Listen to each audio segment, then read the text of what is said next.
Continuing the Chronicles of Hildegoth, the first, copyright 2017 by Stuart Starr, all rights reserved worldwide. Chapter 3. Zephyrus was once a young woman who had chosen to take her own life only to seemingly and inexplicably walk away from this choice at the last moment. She talked to people who were not there, hardly wore clothes, and then only a large sack with holes cut in it, and claimed that wild animals were actually distant kin. All of this was a ruse to make her family believe that she was mad, so they could not marry her away against her wishes. Ammon, in wisdom and vision, saw the good spirit in her through her brilliant trickery, and offered her the mantle of the goddess of wind. She accepted readily. She is one of the most ill-interpreted gods of Ammon's pantheon. Taken to be a deity of ephemeral emotion and unfounded intent, Zephyrus has been embraced by the flighty and aimless, only to be disappointed by their deity again and again, wondering what it is that they had done to offend her. What they had actually done was grossly misunderstand their goddess. Zephyrus's greatest strength is her ambiguity and underestimation. The wind, though apparently random and without purpose, truly has many. The pushing of the seasons, a current on which birds fly and ships sail, and the carrier of the weather, among others. True believers of this goddess are masters of misinterpretation and often are mistaken for dullards or haphazard souls wandering through life, when their true aims may only become apparent when they are intentionally revealed. Jerem was a prostitute. He had always been a prostitute. He could not remember his mother or father, or any siblings. Indeed, his earliest recollections were of whoring himself to whoever would pay for his amateur services. Of course, back then his youth was all the selling point he needed. Grown men and women lusted after his unsullied appearance in ways too terrible to mention, much less recall. Now in his 20s, the innocence of childhood had been replaced with the skills of one accustomed to years of honing his trade. Once, years ago, he had watched inwardly as the last light of goodness faded from his heart. He was not even 15 years old, yet life on the docks of Fremet had sucked it all away. There was no single event, no isolated traumatic experience that stood out in the life of a young boy who sold his flesh on the streets that had snuffed this final spark. It was more like a constant draining that had finally drawn its last drop from him. He had given up loving anyone but himself. It seemed the only way he could survive. Now, 10 or so years later, the hole that had one time held the potential for goodness, hope, and love had been deluged to overflowing with hatred, greed, and arrogance. He had opened his heart to it, found its taste and presence nearly as sweet as the coin his services would accrue, and reveled in the twisted bliss such an existence provided. Tonight, he had crowned himself anew. He had murdered someone. She was a pretty young thing, new to the oldest trade. A prospective client, deciding his fancy for the evening, had nearly been hooked by Jerem's silver tongue when the man's eyes had fallen on the taut hardness of her pale thighs and the clench of her breasts as they pleasantly filled her bodice. The prospect had instantly lost interest in Jerem. She had not even intended the theft. She had just been passing by when the gentleman spied her. But theft it was to Jerem. After all, she had not refused his advances, did she? She could have just as easily made up some excuse, seeing clearly that Jerem had nearly closed the dark, unspoken contract between hooker and hookee, and had been on her way. She had not done this, of course, and it was just as if she had picked his pocket as far as he was concerned. He refused to inwardly acknowledge the fact that he had stolen hundreds of prospects from the other prostitutes that lounged about the docks. Such admission would only cloud his judgment with doubt. So he killed her. He waited for her to head to the washroom of a nearby inn, pulled her by the throat into an alleyway that no street torch will illuminate, and shoved a long, thick wooden splinter into the base of her skull. She quivered and gurgled, then lay still. He then laid a small sign that read "Complimentary" on her chest. He giggled when he looked at her corpse with its wide eyes and open mouth. He was not certain why he had made the sign. It just felt appropriately disrespectful, a proper hawk and spit on her grave. He stood, but then nearly fell over as a wave of euphoria tore through him. This was far better than any coupling. It was spiritual and mental in nature, a climax that could only be brought on by the ultimate power one creature could have over another, the power of taking life. She was found the following morning. No one could imagine why she was killed. She tended to bring a great deal of business into the docks, business that could always find a bedmate. A jealous ex-lover was the general murmured consensus. Jerem found that the willpower needed to keep from laughing when he heard these things was nearly beyond him, but he managed to control himself. The next few days he did not accept any invitations from his clients, though some of them begged for his company. He paid them no heed. He had plenty of hoarded wealth to live on and plenty of time to brood over his sudden voracious appetite for blood. One simple murder and he was hopelessly addicted. He needed to kill again or he would go mad. His ability to bury himself in denial again saved him, this time from the notion that desire to kill for the sheer pleasure of the act made one mad already. He spent that night in the modest accommodations of his suite near the docks. As he slept, he dreamt. He dreamt of hordes of men, women, and children falling before him as he tore them to pieces and devoured them. He heard and saw them plead for their lives, and they were like the surrendering gasps of reluctant lovers. Sometimes he would see himself pause and consider their words, causing a brief flicker of hope in their wavering gaze, only to make their grisly deaths that much sweeter as he ripped them apart and swallowed their flesh whole. As he committed these acts, he was wrapped in an undulating current of ecstasy that would build as they begged, peak as he destroyed their bodies, and wash away as they were eaten, only to build again as he snatched more innocent souls. He writhed between the sheets and then awoke suddenly. He was drenched with sweat, and he shuddered as a cool wind blew through a nearby window and pulled the moisture from his skin. He immediately dismissed away his thoughts as a dream, wonderfully erotic dream of sensual death, when a soft, gentle voice touched his mind. Yes, it was a dream, but it need not be. He held his breath as fear grabbed at his chest like a drowning child. He could not speak, but it seemed that speech was not necessary. Do not be afraid. I have been searching for one such as you, one who derives such pleasure from such pain. He nodded. He also fully admitted that he had lost his mind. He found the idea soothing somehow. Forget who you are and who you were. Open yourself to me. Let me in. Such intrusion is nothing new to you, is it not? He shook his head. No, this was nothing new at all. He sensed a dark presence prod at his soul. It was soft and gentle, like a kind lover who felt no need to injure him with his attentions. Insistent, but not cruel. So he relaxed. And then something horrible and vast and foul filled him. It was like sucking in a chest full of boiling sewage. It fought with his mind and then brutally tore it away.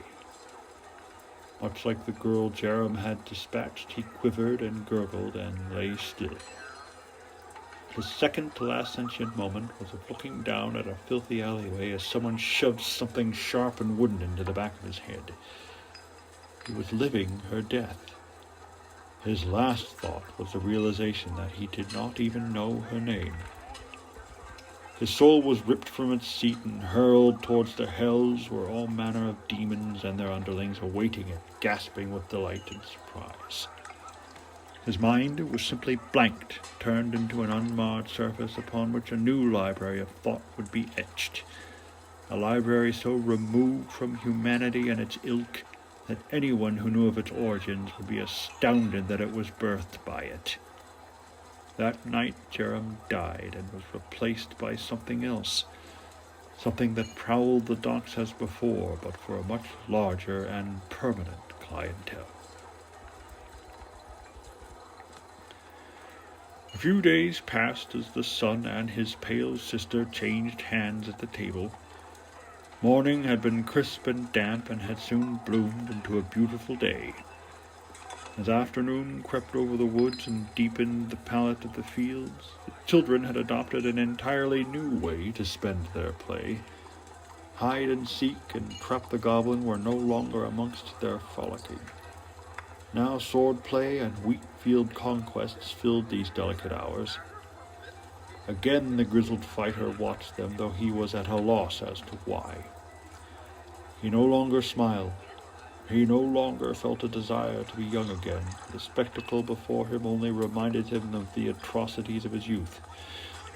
So many days drenched in blood, so many friends lost on the point of a blade or torn open on the cruel barbs of a crossbow bolt. So many nights he wondered how many he would send to the ground the next day, and if one of them would send him. So many mornings greeted by the foul stench of the dead and the sticky, fly-encrusted bandages of the wounded. To this day he harbored no great love for breakfast. To him, the beginning of a new day only brought an iron sledge down to shatter the dreams of peace and fellowship he had had the night before.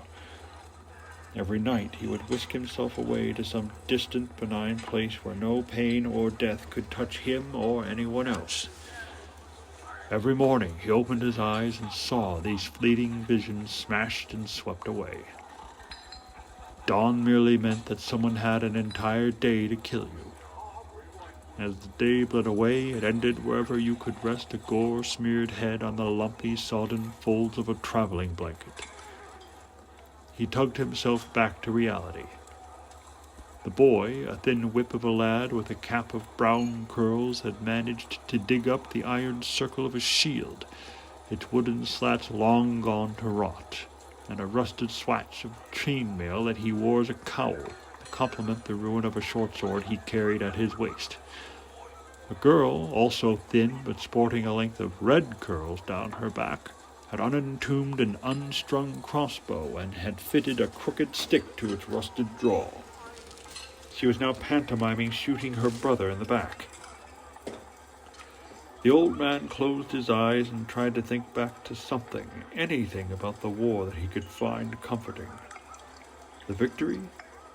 No, there had been far too much sacrifice for the victory to mean anything to anybody except those who had not spilled their blood on the trampled track of a battle. The thrill of the battle itself, then. His breath caught in a brief chuckle as he marveled at the very thought of considering this notion.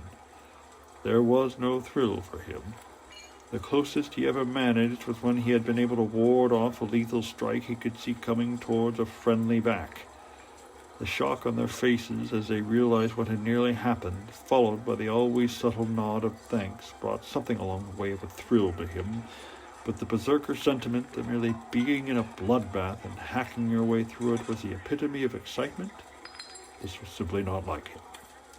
He did not look down on those who felt otherwise, but neither could he find himself comfortable in sharing a watch with a warrior of such tendencies.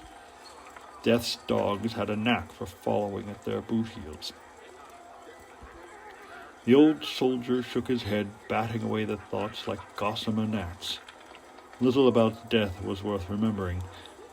He was amazed by his own naivete that he would expect little else by revisiting a place of such slaughter. He felt a sudden urge to turn his mount away and head somewhere where children had not yet been invented, when a soft tickle at the back of his neck stayed his reins. It was so slight, so gentle, almost imperceptible. A breath of sensation. He knew this sensation all too well. His eyes flashed to the children. No, they were utterly alone, mock slashing and fainting in an effort to theatrically disembowel one another. Though he knew it was not from where it would come, he glanced behind him. He tested the wind with his sensitive and trained nose. Nothing. Where in the hells was it? He passed his gaze west several hundred yards, where the thick trees of Graydon's wood stood their ground. He suddenly felt his skin go cold. His eyes froze on a leafy entrance in those woods, where 6 men could walk through abreast. It was as clear as a diamond at the bottom of a still pond. The danger came from there. He looked back at the children. Should he call out to them? No, the two of them, seeing his huge frame straddling the even larger frame of his horse, would most likely just drive them toward the nearest haven they could find, which would be the very forest from which they needed to flee. He could not summon help either, for the town the children lived in was more than a mile away. Not very far, but far enough for them to be long dead when he returned with whatever help he could muster. As he furiously assaulted his mind with possibilities, they both stopped playing and looked right at him. Little boy glanced quickly at his sister, then back to him. Little girl turned towards her brother and said something to which he quickly agreed. Without further hesitation, they both raised their weapons and charged straight for him. Though alarmed at their lack of good judgment, the old man could not help but feel relief. Their playful attack, as it were, took them almost directly away from the woods. He could see their little faces, the boy's mouth in a smiling war cry, the girl giggling loudly enough for him to hear, though they were still a quarter-mile away. Then something came out of the woods. It shambled forward on powerful legs cabled with wiry muscle, its long, spindly arms brought up at the elbows so the wicked claws affixed at the ends of its knobbly fingers would not drag in the dirt. The head was more mouth than anything else, and this mouth was filled with huge conical teeth created specifically for ripping flesh from bone. A pair of bright yellow eyes peered feverishly from concave sockets, and a mangled lock of black mane ran from between the pointed ears on top of its head to nearly its tailbone. Its skin was mottled brown and green, armored with bony knobs on every joint and virtually encrusting its spine and shoulders. The old soldier's eyes widened and his jaw clenched in shock. It had been 30 long years since he had seen this creature, one of a species that he had surely thought driven to extinction, yet here one was. It was a gorul, and it was almost certainly not alone. Like a track hound, the old man searched the air again with his nose. He could find nothing other than the mild tang of the afternoon and the distant scent of the children. He could not tell how many more there were, but one was too many. It lifted its stubby nose and tested the wind as the old man had, though it was seeking the scent of the succulent flesh it had detected moments earlier. Extended this way, the gorul was half again as tall as a man. Moving its broad head in slow passes from left to right, it seemed unable to locate them. Then the wind shifted and the scent flew into its nostrils. The smell nearly driving it mad, the creature howled a horrible, keening wail and, in a stooped gallop, charged with nightmarish speed towards the children. As if a hellish cage of them had suddenly overturned and spilled its contents, another half-dozen of the things appeared from the woods and took off after it, their murderous appendages rending the ground beneath them. Yes, there definitely was more than one of them. The old man knew what would happen if he engaged the monsters. He knew how it would slow the gears of time for him and even begin to wind them backward, and this saddened him. He had grown so tired, so worn out, that he truly wanted somewhere quiet and peaceful to pass the rest of his years, somewhere where his past was simply that, was locked away safely in his mind and seen only in dreams. Fate, however, shook the stillness of his solitude as it had so many times before. There was no choice to be made here. The children had to be protected. Without a further thought, he urged his old war horse forward, the gigantic beast's hooves gouging the ground as best as any of the monsters. The brother and sister stopped in their tracks, frozen with shock. From their innocent perspective, their prospective playmate had turned from a quiet, if somewhat uncomfortably large old man into a raging bear thundering down the hill. The old soldier careened past them, his passage whipping their hair about and leaving them stupefied and in wonder. Reaching behind him, the old man unhitched his mace, Silvermoon, from her perch on his saddle. The giant gleaming sphere hummed through the air atop its handle, sending a pleasant tingle through his hand despite the situation. The nearest gorul, entirely unperturbed by the newcomer, turned towards the old man and charged, opening its gruesome hands into barbed fans. As the distance between the two whittled away to a few dozen feet, The warrior, leaning forward in his saddle, extended his weapon hand to his right, and Silvermoon's handle jumped from 2 feet in length to 5. Not comprehending the difference, the Garol leapt an impossible distance into the air, intending to rend horse and rider alike. Blurring in a half-circle, the unward mace struck the creature from below with horrible force, splitting its breastbone and almost dislodging its head. When the monster impacted the ground several yards away, it was dead. Pulling hard on the reins and veering to the right, the silvered veteran forced the remaining creatures to turn from a column 6 strong into a diagonal line 1 deep. Straightening out while closing in on the outermost Garol, he brought his weapon up in a pillar of shimmering metal, smashing the thing under its chin. Its head snapped back with the brutal attack and ended up looking behind itself, inverted. The one after that slashed through the air with its claws, only to have its blow immovably blocked. Its arm splintered into several dozen pieces, causing it to yowl with pain. A fierce jab with the mace folded its skull in half, the innards of its brain erupting from eyes and ears. Twitching, it flopped to the ground. The old warrior reined in his horse again, awaiting the actions of the remaining Garols. He was not even breathing hard. Though the creatures had the natural cunning shared by all predators, he also knew that they were as stupid as they were vicious. And they were very vicious. The remaining 4 broke into pairs, attempting to flank him and get to his rear. This was what he expected, as senses honed by decades of fighting predicted their strike. And when they did, he spurred his mount to the right, the only gap in their noose. Though he did not want them to be extremely close for his next maneuver, he admitted to himself that he had not expected any of them to crash into each other as the 2 in the rear did. They tumbled to the ground in a ripping, roaring tangle of armored limbs and snapping teeth. Shaking his head just slightly as thousands of memories idly poked at his mind about just how witless and ruthless Garols were, he raised Silvermoon over his head and, bidding her to return to him, flung it at the creature nearest him on the left.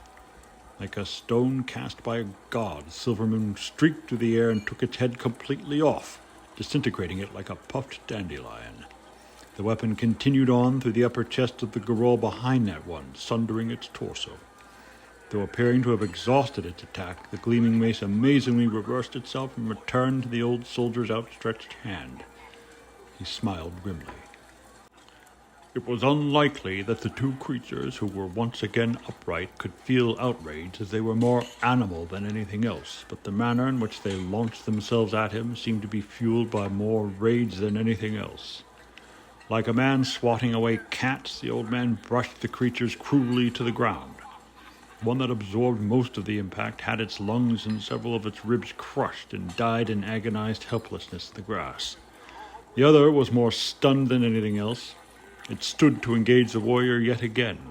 Before it reached its full height, however, its head suddenly sported the ugly and very distinct impression of a horseshoe above its eyes. Dropping like a stone, the Garol joined its cooling mate in the grass, the thick green blood of its kind oozing out its ears. The old man yanked on the reins, pulling Grendel in a short, harsh circle. He took deep, cleansing breaths of the changing wind in through his nose, trying to find something other than blood and death and battle in the air's fingers. There was none. Smiling grimly to himself, the old man patted the horse's broad, scarred neck. "Thank you, Grendel." The horse nickered a response. "Yes, that was a foolish attack. I could have seen it coming a mile away." The response was a grunting whinny. The irritation was quite clear. "Of course, you did see it coming a mile away." He pulled a rag from his meager saddlebags and wiped the gore from Silvermoon's unmarred surface and ebony handle. After a quick word of gratitude to his weapon, he returned her to her place behind him and reined Grendel back towards the hill, ready to leave the children to the gods' devices, whatever they may be. "You can talk to animals?" asked a thin, reedy voice. Hesitation gripped him. He should not answer. He should nudge Grendel into a canter, then a trot, and then open into a gallop when he was far enough away. That would be the good decision, the wise decision. Every time he involved himself in the doings of the mundane world, he found himself regretting it immediately after. He had done his good deed, and it was now time to remove himself. Instead, he looked behind him. The question had come from the little girl, her eyes squinting up at him. Her brother stood to her side, an identical look on his face. They were apparently unmoved by the gruesome spectacle they must have surely witnessed, nor by the grisly corpses now littering the field. Old Garol blood wetted with new. More stunned by their complacent demeanor than with the brutal slayings he had just rendered, the old man blinked at them. "What?" he asked. "We saw you talking to your horse. Can he understand you?" He became quite irritated.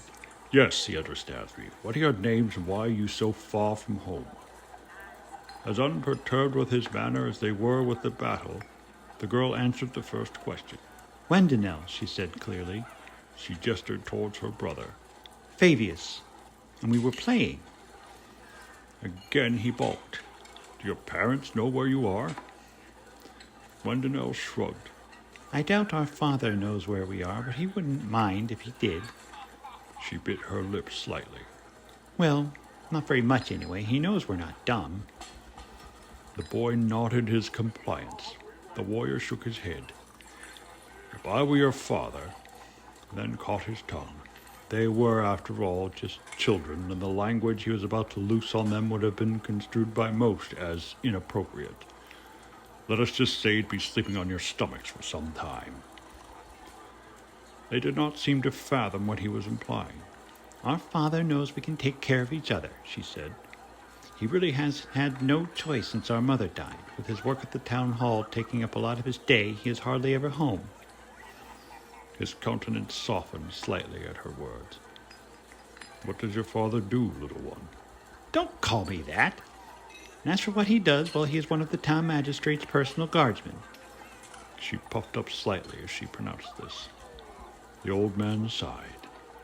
Protecting some bloated, self-important minnow in a puddle of a town surrounded by sea serpents would leave little time to raise younglings. "When do you expect him back?" The little girl shrugged. "He usually stops by our cottage on third day, but sometimes he shows up out of nowhere." She beamed with a smile. "Last time he stayed home for almost 2 days." His visage reverted as third day was nearly an entire turn away. "Who cares for you while he is away?" Wendenel glanced at her brother, a quick sparkle of pride in her eyes. "We take care of each other," she said, repeating an earlier statement, but with entirely new emphasis. He sat back in his saddle with a resigned grunt. The way children are being raised these days was completely baffling to him. Wendenel hardly looked out of her 10th year, her brother one less than that.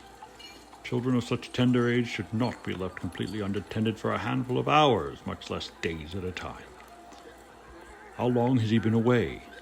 he asked, fearing the answer. "Only half a turn this time. He brought me a new pouch the last time he visited." She patted a furred herb patch hanging from the bit of rope she was using for a belt. The grizzled man's patience fractured. 5 days? The girl gave her now characteristic shrug.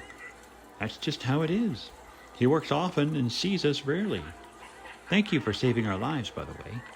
Fabius enthusiastically nodded his assent.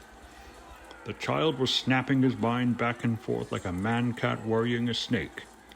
After looking at her for a few minutes, he finally replied, "You're welcome." She smiled and returned his look. "You look different," she said. His brow furrowed. "Different from when? You've never seen me before." She nodded. "Yes, we have. You've been watching us play every now and then for a few days now. It made us feel safe, and you look different now than you did then." He believed that he should still be angry, but the emotion would not return. He simply answered her smile with its distinctive half-twitch variety. He leaned over his saddle, his hands crossed at the wrist over the horn. "I do I?" She and her brother nodded and beamed at him. "You look kind of younger. Your hair is browner and your face is smoother." He nodded. "Yes, fighting does that with my kind." This time her little brow furrowed. "What kind are you?" "Never mind about that." He extended his hand to help them up to Grendel's massive back. They grasped his fingers and took their proffered spots behind him without a moment's hesitation. If the mean old horse noticed the added weight, he gave no sign of it. Fabius was grinning ear to ear, looking in all directions. He was obviously very excited. I know, Fabius. Fun, huh? Wendell said through a smile. Fabius vigorously nodded his agreement. The old man looked back at him. Does he talk at all? She shook her head. Not since Mum died. This is his first time on a horse. Father has his own, but he's the only one who rides her. He again felt a pang in his heart as he further understood their odd and unfortunate plight. Their father was away all the time trying to keep food in their bellies with no mother to care for them during his absence. He reached down into himself to try and find some thoughts of comfort with which to console her, but could only discover painful memories of his past. He had never been that skilled with words to begin with, and decided to keep his tongue silent lest he hurt them further or make a fool of himself. He faced forward and tucked Grendel into a quick trot. Wendell tapped him on his broad shoulder. What's your name? The man turned to look at her. Her pixie-like features, now much closer, were at once tiny and helpless-looking, yet defiant and full of spirit. My name is Jabron Marshada. And his mouth quirked into his half-smile again. She turned away slightly and nodded as if he had answered the question correctly.